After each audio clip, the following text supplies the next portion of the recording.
ভবানীপুরে মমতা বন্দ্যোপাধ্যায়ের বিরুদ্ধে প্রার্থী হওয়া, মানে ভবানীপুর কেন্দ্র মমতা বন্দ্যোপাধ্যায়ের কেন্দ্র, সেখানে প্রার্থী হওয়া সেটার জন্য কিন্তু বুকের পাটা লাগে। এবং রুদ্রনীল ঘোষ, আমরা মানে যদি নেতার যদি স্ট্রাকচার ধরি বা দেখি, তাহলে শুভেন্দু অধিকারী ভবানীপুরে দাঁড়ানো এবং রুদ্রনীল ঘোষের ভবানীপুরে দাঁড়ানো, এই দুটোর মধ্যে তো ফারাক রয়েছে। তো সেই জায়গা থেকে দাঁড়িয়ে রুদ্রনীল ঘোষ হাওড়ার ছেলে, শিবপুরে তাকে প্রার্থী করা হয়েছে।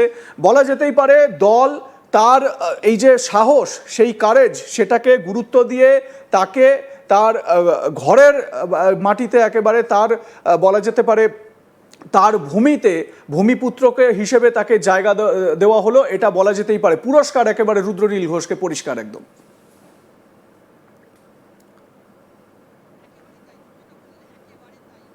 দেখো, রুদ্রনীল ঘোষ অত্যন্ত ভালো একজন দক্ষ সংগঠক, এবং তুমি যে কথাটা বললে একেবারে তাই, যে যেভাবে ভবানীপুরে তিনি লড়াই দিয়েছেন মুখ্যমন্ত্রী মমতা বন্দ্যোপাধ্যায়ের বিপক্ষে থেকে, এবং যে ভোট তিনি টেনেছেন, এবং এই পাওয়ারে রাজ্যের শাসক দল তিনি প্রত্যেকটা বুথে একেবারে পৌঁছে যাওয়া, এবং তৃণমূল কংগ্রেসের একেবারে বলা যেতে পারে চোখে চোখ রেখে যে লড়াই করেছেন।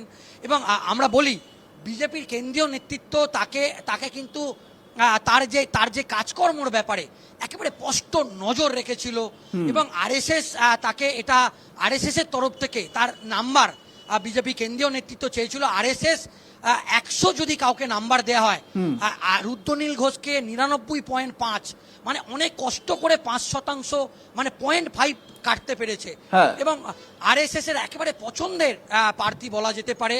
এবং আমরা জানি যে শুভেন্দু অধিকারী অত্যন্ত ঘনিষ্ঠ, শ্রমিক ভট্টাচার্যের অত্যন্ত ঘনিষ্ঠ, এবং পার্টির যে সাংস্কৃতিক সেলের তিনি।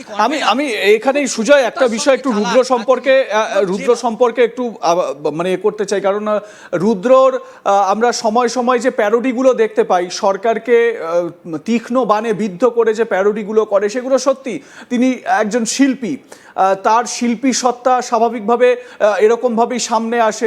রুদ্রনীল বারবার বলেছেন যে বিজেপিতে আসার পর তার কাজ কেড়ে নেওয়া হয়েছে, তাকে কাজ দেওয়া হয় না, ইন্ডাস্ট্রিতে তার বন্ধু বান্ধব তারা চাইলেও তাকে কাজ দিতে পারেন না ইত্যাদি, এই সমস্ত বক্তব্য তিনি বলেছেন। এটা একটা দিক।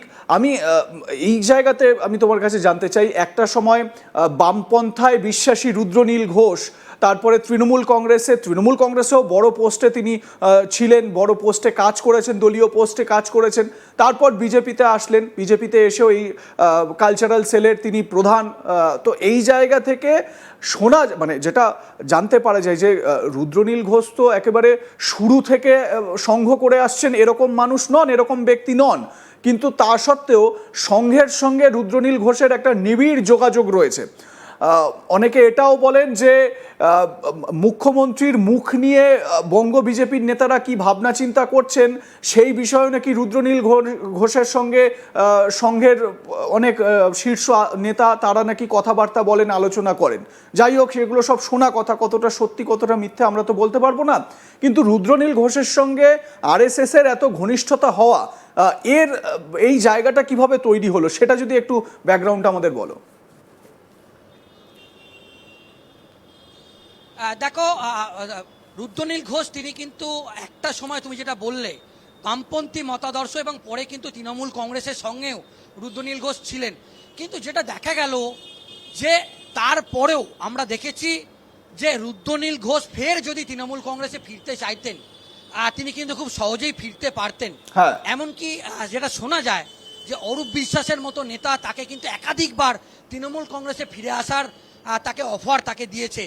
এবং যেটা বিজেপির অন্দরে কান পাতলে শোনা যায় যে তিনি যেভাবে আরএসএস এর সঙ্গে একটা সম্পৃক্ত হতে পেরেছে, তিনি বামপন্থী মতাদর্শ, পরে তৃণমূল কংগ্রেসের মতাদর্শ থেকে তিনি আরএসএস বা বিজেপি মতাদর্শে আসার পর তিনি বিজেপি বা আরএসএস এর সঙ্গে তিনি একেবারে ওতপ্রোতভাবে মিশে গেছেন। এবং সম্প্রতিকালে আমরা যেটা দেখলাম যে তিনি দাঁতে দাঁত চিপে বলা যেতে পারে যে তিনি বিজেপির সঙ্গে থেকেছেন, এবং আমরা দেখেছি যে তার কাছে অনেক বেশি অফার নবান্নের তরফ থেকেও এসছে। এমনকি শোনা যায় যে মুখ্যমন্ত্রী মমতা বন্দ্যোপাধ্যায়ের ঘনিষ্ঠ এক ক্যাবিনেট মন্ত্রী তাকে ফোন করে। তো বলা যায় কেন্দ্রীয় নেতৃত্ব সমস্ত কিছু সেগুলো নজরে রেখেছিল এবং বলা যেতে পারে শিবপুর যেখানে তার জন্মগ্রহণ এবং ছোট থেকে বড় হওয়া এবং শিবপুরের আসনটি বিজেপির এবার একটা কিন্তু সম্ভাবনা আছে এবং সেক্ষেত্রে বলা যেতে পারে কেন্দ্রীয় নেতৃত্ব বা বিজেপি রুদ্রনীল ঘোষকে পুরস্কার দিল। এটা রুদ্রনীল ঘোষের চ্যালেঞ্জ, এই শিবপুরের আসনটি যদি বের করে আনা, কেন্দ্রীয় নেতৃত্ব বা আরএসএস এর হাতে এই সিটটি তুলে দিতে পারে, বের করে আনা। বেশ সুজা, তুমি আমার সঙ্গে থাকো। আমাদের এই ডিসকাশন চলাকালীন অনেক মানুষ তারা কমেন্ট করছেন, তাদের মতামত জানাচ্ছেন। একজন শুরুতেই লিখেছেন দাদা জিতবে।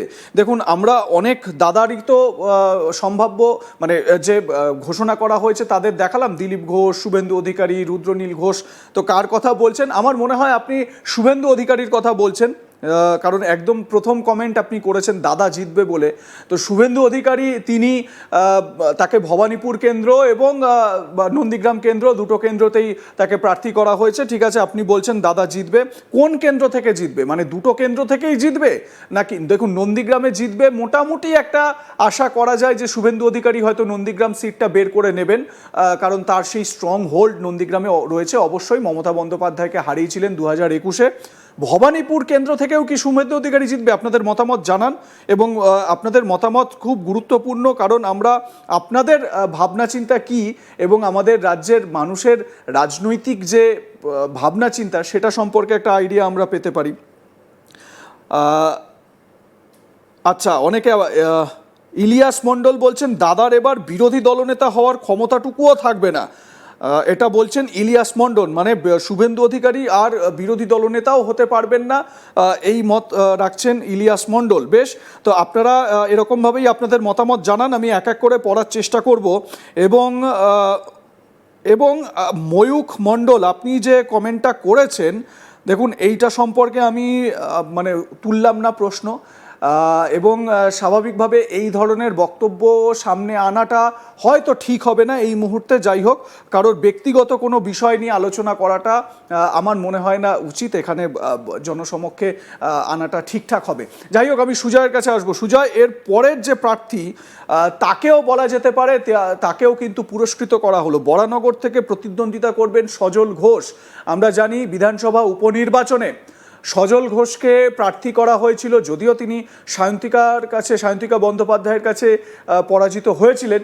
কিন্তু সজল ঘোষ সম্পর্কে যেটা জানা যায়, তিনি একেবারে মাটি কামড়ে পড়ে থাকেন। এলাকার মানুষের কি সমস্যা হচ্ছে সেই সমস্যার সমাধান করার চেষ্টা করেন, এবং তিনি যেই এলাকা থেকে কাউন্সিলর, সেই এলাকার মানুষ, ওই শিয়ালদা ওই চত্বরের মানুষ, সন্তোষ মিত্র স্কোয়ার, সেখানে বড় পুজোর উদ্যোক্তা